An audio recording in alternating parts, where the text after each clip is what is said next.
ዛሬ እንግዲህ የምሰራላችሁ ሁለት ነገር ነው። በደንብ ካዳመጣችሁት፣ በደንብ ከሰራችሁት የእውነት ትድናላችሁ። ከምን ከወባ በሽታና ታይፎይድ የሚባሉ በሽታዎች ተመሳሳይ ናቸው። ባይዘው በሽታቸው ተመሳሳይ ነው፣ መድኃኒታቸውም ተመሳሳይ ስለሆነ እግረ መንገዴን ለሁለቱም አድርጌ ልስራላችሁ ብዬ ነው። እንግዲህ ታይፎይድ እና ታይፈስ የሚባለው ጭንቅላት ነው የሚይዘው፣ ራስ ነው የሚይዘው አይደል? ምንም አይነት በሽታ ራስ ከያዘ መንፈስ ነው ማለት ነው። አስቡትማ የወባን በሽታ አስቧት። ቢጫ ወባ ናት፣ ጭንቅላት ላይ ነው የምትወጣው። እሷ ወባ ከየት ነው የምትመጣው? ከጫካ ውስጥ፣ ከሜዳ ላይ፣ በረሃ አካባቢ፣ ሙቀት ያለ አካባቢ፣ እንደገና ደግሞ ንጽህና የሌለበት ንጹህ ያልሆነ ቦታ ነው የሚመጡት እነዚህ በሽታዎች ማለት ነው። ስለዚህ መንፈስ ናቸው ማለት ነው አይደል? ከቆሻሻ ቦታ ከሆነ ከጋኔል ቦታ ከሆነ መንፈስ ናቸው ማለት ነው። ቀጥሉ። ታይፎይድ ታይፈስ ከየት ነው የሚመጣው? ቁንጫ ካለበት ቦታ፣ የሆነ ፈስ ካለበት ቦታ ይባላል እና ጥሩ ሽታ ጥሩ ነገር የሌለበት ደስ የማይል ቦታ ብቻ ኤኒዌይስ ዞሮ ዞሮ ከቆሻሻ ብቻ ነው የሚመጣው። ስለዚህ እንደሱ ካለን መንፈስ ነው ማለት ነው አይደለ? እነዚህ በሽታዎች ሁላ መንፈስ ናቸው ማለት ነው። ከዚህ ከቆሻሻና ከተልከሰከሰ ቦታ የሚመጣው በሽታ ሁሉ መንፈስ ነው፣ በግልጽ መንፈስ ነው። እዩትማ፣ ተረዱት። እንዴት አመጣጣቸውንማ እንኳን እዩት። ስለዚህ ራስ ላይ የምትወጣ ቢጫ ወባ ጭንቀት የሚያስጨንቅ መንፈስ ነው። እሱን ራሳችን እንዴት ነው የምናጠፋው? ነጭ ሽንኩርት፣ ቀይ ሽንኩርት፣ ቃሪያ እናደርግና ማለት ነው። ነጭ ሽንኩርት፣ ቀይ ሽንኩርት፣ ቃሪያ እንከትፍና እዛ ላይ ጉበት እንጨምርበታለን። ጉበት አውቃችኋል? ይሄ የበሬ ጉበት አይደለም የሚበላ ጉበቱን አንድ ላይ ትቀላቀሉትና ከዛ እሱ ላይ ደግሞ ሐሞት እሱ ላይ ፍስስ አርጋችሁ እሱን በእንጀራ ጥስቅ አርጋችሁ ብሉት። ለ3 ቀን ጥስቅ አርጋችሁ ብሉትና የእውነቴን ነው የምላችሁ እራሳችሁን እንዴት እንደምታገኙት እንዴት ጤነኛ እንደሆናችሁ በተከታታይ የምትወስዱ ከሆነ ይሄንን ነገር ለ3 ቀን በተከታታይ የምትወስዱት ከሆነ ሁለተኛ ወባ በሽታ ትመጣባችሁ። በዛው እግረ መንገዴን ማለት ነው። እግረ መንገዴን ይሄ ምግብ አሁን የበላችሁት በእንጀራ ነው የሚበላው። ባይዘው ነጭ ሽንኩርት፣ ቃሪያ፣ ቀይ ሽንኩርት፣ ሐሞት፣ ጉበት ከዛ ሐሞት ይፈሰስበትና እሱ ላይ በእንጀራ ትበሉታላችሁ። እንደገና ለምን ለታይፎይድ ለታይፈስ ይሁት እስቲ በሽታዎቹ ተመሳሳይ ስማቸው ተቆለጳጰሰ። የሁለቱም ስም የተቆለጳጰሰ ነው። ታይፎይድ ታይፈስ ራስ ነው የሚይዘው አይደለም? ራስ ነው፣ ሰውነት ነው የሚቆረጣጥመው፣ ቁርጥማት ነው። ወባስ ምንድን ነው የምታደርገው? ራስ ነው የምትይዘው፣ ትቆረጣጥማለች፣ ቁርጥማት አላት። እነዚህ ሁለቱን በሽታዎች እንግዲህ በቀላሉ ከላይላችሁ ላይ ማባረር ትችላላችሁ፣ ዳግመኛ እንዳይመጣ። እነዚህ መንፈሶች ናቸው። ነጭ ሽንኩርት ራሱን የቻለ መንፈስ ያባረራል። ሐሞት ራሱን የቻለ በሽታ ተከላካይ ነው። እንደገና ደግሞ ቃሪያ የምንጠቀማቸው ግብአቶች፣ ሽንኩርቶች ምናምን ሁሉ አይታችሁ ከሆነ ብዙ ጊዜ ነፍሰ ጡሮች ሽንኩርት ሲሸታቸው የሆነ ደስ የማይል ስሜት የማቅለሽለሽ ሽታ ነገር አይወዱም አይደለ? ጽንሱ ማለት ነው። በሽታም እንደዚሁ እንደዚህ አይነት ነገሮችን ሳይ ደስ አይለውም፣ ያቅለሸልሸዋል፣ ይሸተዋል። ይሄ መንፈስ ነው፣ እርኩስ መንፈስ ነው።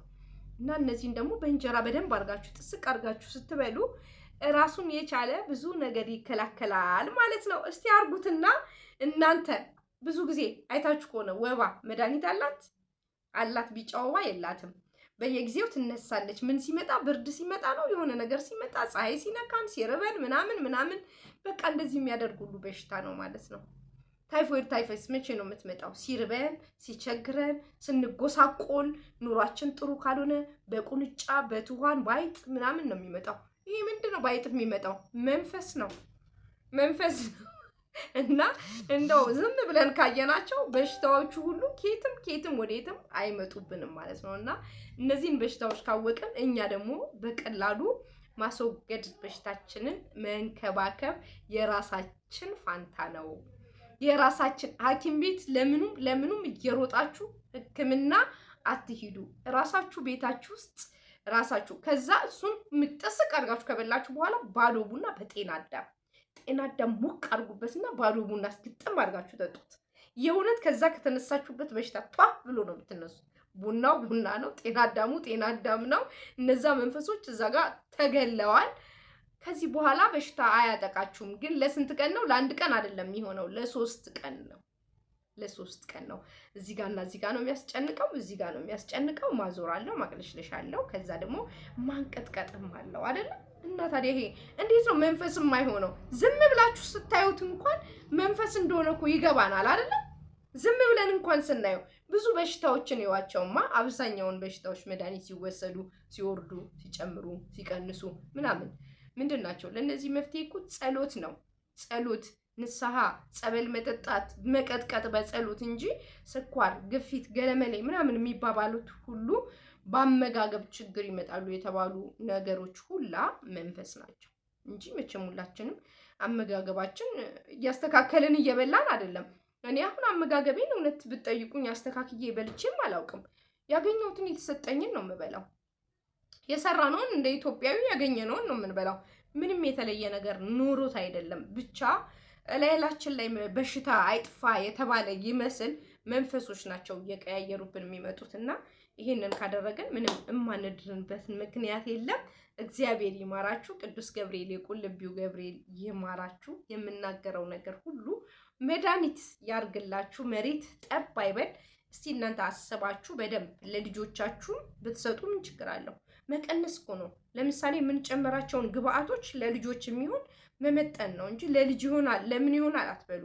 ለሰው ስንናገር ብቻ ከሰው መስማት ሳይሆን አርጉትና ሞክሩ። እኔ ያልሰጣችሁ ሰርቼ ራሳችሁ ሰርታችሁ ለምትጠቀሙት ነገር ከከሌ ሌላ ነገር ከመስማታችሁ በፊት እናንተ አርጋችሁ ይሄን ነገር ራሳችሁን ብታድኑ ሁሉም ሰው የእውነቴን ነው የምላችሁ ሁሉም ሰው ይድናል።